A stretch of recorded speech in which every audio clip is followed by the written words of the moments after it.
Good morning मित्रांनो. आज आहे बुधवार आणि आज आहे संकष्टी. तर आज आलो आपण गणपती मंदिरात पाया पडायला. त्याला आधी मी पाया पडून घेतो.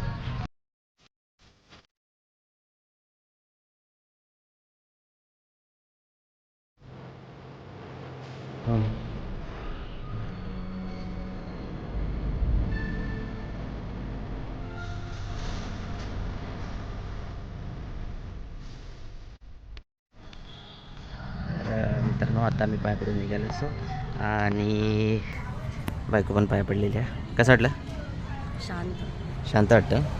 तर तुम्ही पण जाऊन या. आज बुधवार असा मला वाटतं हा मिनी ब्लॉग जो आहे तो उद्या येईल कदाचित आणि तुम्ही आज बघताय पण ठीक आहे. उद्या तुम्ही जा आणि चॅनलला सबस्क्राईब करा फटाफट. चला भेटू पुढच्या व्हिडिओमध्ये. आणि तुम्ही कमेंट पण करत नाही ते पण करत जा. जरा सर्दी झाली आहे 2-3 दिवस जरा गावावर आईलापासून. सो तब्येत ठीक नाही पण चला भेटू पुढच्या व्हिडिओमध्ये. Bye bye.